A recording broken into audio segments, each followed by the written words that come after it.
જય શ્રી કૃષ્ણ.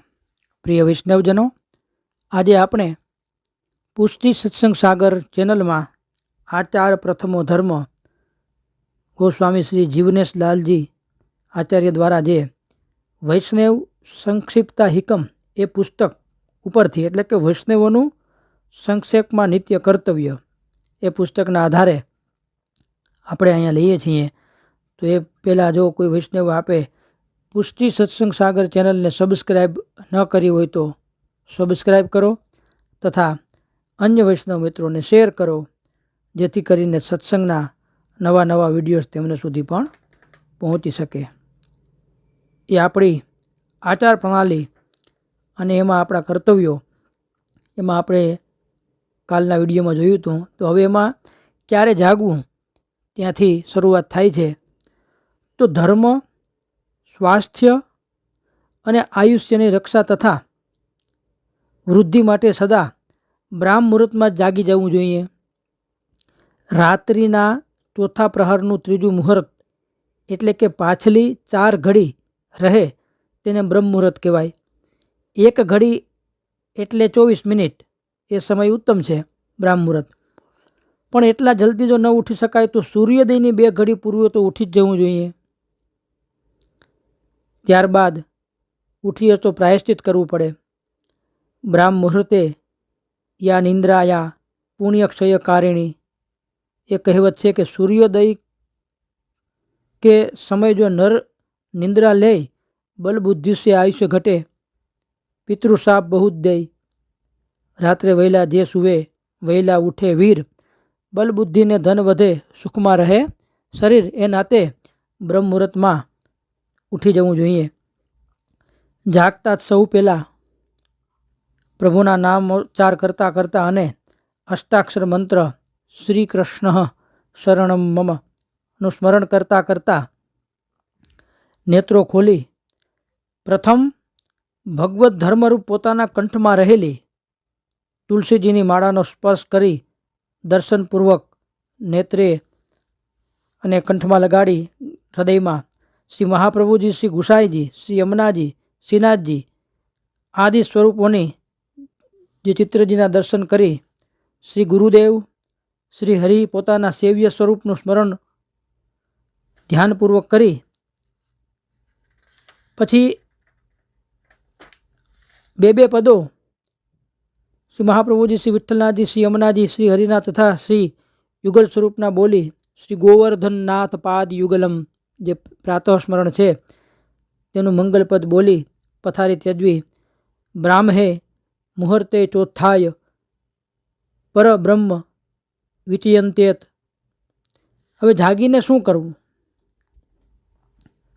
તો પ્રાતઃ સ્મરણ પછી શૈયા ત્યાગ કરી ઘરમાં બધાને જય શ્રી કૃષ્ણ કરી મોઢું હાથ પગ ધોઈ કોગળા કરી રાત્રે તાંબાના પાત્રમાં ભરી રાખેલું જલ ઓછામાં ઓછું 2 ગ્લાસ ભરીને લેવું. તેને ઉષાપાન કહેવાય છે. ઉષાપાનનું મહત્વ પ્રબળ છે. એનાથી મળમૂત્રની મોરીઓ, એટલે કે માર્ગો, મળમૂત્રના જે માર્ગો છે એ સારી રીતે સાફ થઈ શરીરની બહાર નીકળે છે. મનને શુદ્ધ કરવામાં મદદરૂપ થાય છે શરીરને, મનને. એક વર્ગ કોગળા કર્યા વગર જલપાન લેવા કહે છે, એવું પણ મળે છે ક્યાંક, અને ક્યાંક સીધું જ પણ લઈ શકાય છે. ત્યારબાદ શૌચ જઈ આવી વ્યાયામ, કસરત અને પ્રાણાયામ કરી શુદ્ધ હવામાં ફરવા જવું. શૌચ જતા પહેલાં પ્રાચીનમાં જો કેટલી એવી બધી વિધિ હતી છીવે જવામાં. શૌચ જતા પહેલાં સ્નાન, પછી પહેરવાના કપડાં યષ્ટિકા એટલે લાકડીથી કે કંતાનથી સ્નાન ઘરમાં એવી રીતે મૂકવા કે સ્નાન કરતી વખતે જળના છાંટા તેના પર ન પડે. મલ ત્યાગથી લઈ સ્નાન પર્યંતની ક્રિયાને દેહકૃત્ય કહેવાય છે. સેવો ઉપયોગી દેહ માટે સ્વચ્છતા અને પવિત્રતાની દ્રષ્ટિથી દેહકૃત્ય સાવધાનીપૂર્વક કરવું એ પ્રત્યેક વૈષ્ણવનું કર્તવ્ય છે. છીવે જઈએ તો ખુલ્લી હવામાં જવું વધારે સારું, અને જતી વખતે સાથે જલનું મોટું પાત્ર લઈને જવું. જો બ્રાહ્મણ હોય તો જતાં પહેલાં યજ્ઞોપવિતને જમણા કાન ઉપર ચડાવી લેવું. શૌચથી નિવૃત્ત થઈ જલથી ઇન્દ્રિયોને ધોયા બાદ મૂત્રેન્દ્રને 2 વાર, ગુદાને 5 વાર માટીથી ધોવા. ત્યારબાદ પાત્રને અલગ જગ્યાએ મૂકી દેવું. પછી ડાબો હાથ 10 વાર માટીથી અને જલથી ધોઈને બંને હાથ ભેગા કરીને 7 વાર માટીથી ને પછી જલથી ધોવા. આ રીતે પેલા પ્રાચીન કાળમાં આ રીતે હતું. પછી બંને પગને 3 વાર માટી લગાડી અને જલથી ધોઈ પાછા બંને હાથ માટીથી અને જલથી 3 વાર ધોવા. ત્યારબાદ 12 કોગળા કરવા. શુદ્ધિનું તાત્પર્ય ગંધ લેપનની નિવૃત્તિ માટેનું છે. જંગલમાં છીવે જઈએ તો નૈઋત્ય, દક્ષિણ અને પશ્ચિમ દિશાના મધ્ય ભાગમાં જવું. છીવે જતાં પહેલાં ખાડો કરી અને એને નાખી દેવું.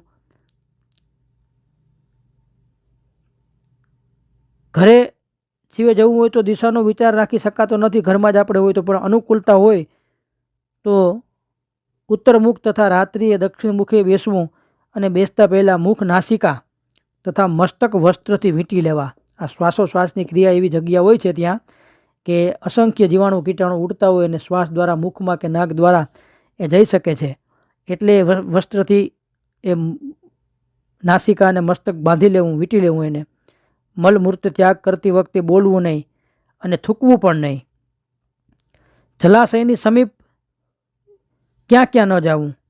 તો જલાશયની સમીપ, ગૌશાલામાં, ખેડેલા ખેતરમાં કે લીલા ઘાસ ઉપર તથા રાજમાર્ગ વગેરે સાર્વજનિક ઉપયોગી સ્થાનમાં કદી પણ મલ ત્યાગ કરવા બેસવું નહીં. લઘુશંકા એટલે કે મૂત્ર ત્યાગ કરવા સંડાસમાં જવું નહીં. અને જ્યારે સંડાસમાં જો જઈએ મૂર્તિ ત્યાગ કરવા તો નાહવું પડે. જતાં પહેલાં યજ્ઞોપવિત જમણા કાને જો બ્રાહ્મણ હોય તો ચડાવી લેવી. લઘુશંકા કરી મૂત્રેન્દ્રને 1 વાર, ડાબા હાથને 3 વાર, એમ બંને હાથને 2 વાર ભેગા કરીને 2 વાર માટીથી ને જળથી ધોવા. તેમ ન બને તો છેવટે જલથી જ ઉપર મુજબ ધોઈ 4 કોગળા કરવા. શાસ્ત્રકારોએ મૃત્યુ ત્યાગ કર્યા પછી 4 વાર અને મલ ત્યાગ કર્યા પછી 8 વાર કે 12 વાર અને ભોજન કર્યા પછી 12 કે 16 વાર, મૈથુન કર્યા પછી 16 વાર કોગળા કરવાથી શુદ્ધિ થાય એમ બતાવેલ છે શાસ્ત્રમાં. આજકાલ શુદ્ધિ માટે સાબુનો ઉપયોગ થાય છે, પણ સાબુમાં ચરબી હોય છે, અતઃ તે શુદ્ધ નથી. જેઓ સાબુ વાપર્યા વગર રહી ન શકતા હોય તો તેઓને સાબુથી શુદ્ધિ કર્યા પછી શુદ્ધ માટીથી પણ શુદ્ધિ કરવી જોઈએ. પ્રવાસમાં અડધી શુદ્ધિ અને રોગી કે બાળકને યથાશક્તિ શુદ્ધિ કરવાની છૂટ અપાય છે શાસ્ત્રમાં, પણ બીજા હોય તો ઉપર લખ્યા મુજબ પૂર્ણ શુદ્ધિ કરવી જોઈએ. તો દંતધાવન, એના પછી દંતધાવન એટલે દાંતણ કરવાની રીત. શૌચ કર્મ પતાવ્યા પછી નાયા વગર કોઈ જગ્યાએ અડકવું નહીં. માટે તે પહેલાં જ જે જલનો લોટો છે, બીજું પાત્ર કરવો જેને આપણે કહેવાય, એ ભરીને મૂકી રાખવું. કારણ કે દાંતણ કરવાથી બંને હાથ જૂઠા એઠા થઈ જાય છે. ક્યારે પણ મોઢામાં આંગળી નાખીએ તો હાથ ધોઈ નાખવા. એટલે હેઠા હાથથી પાત્ર અડકવું કે નળ ખોલવો નહીં. બંને હાથના કાંડાથી પકડી પહેલાં બંને હાથ ધોઈને પછી એક હાથેથી પાત્ર પકડી બીજા હાથે કોગળા કરવા. પછી દાંતણ, ખેર, કરંજ, વડ, આંબલી, આંબો, લીમડો, અઘેડો, બીલી, ઉમરો, અગર, બોરડીનું લેવું. ટૂંકમાં બાવળ સિવાય બધા કાંટાવાળા અને જેમાં છીર નીકળતું હોય એવા વૃક્ષનું દાંતણ ઉત્તમ ગણાય છે. 12 આંગળી લાંબુ, સીધું અને ટચલી આંગળીના ટેરવા જેવું જાડું દાંતણ લઈ તેના અગ્રભાગનો કૂચો કરી જલથી ધોઈ પૂર્વ અથવા ઉત્તર દિશા તરફ મુખ રાખી તેના કૂણા કૂચાથી દરેક દાંતને ધીમે ધીમે ઘસવા.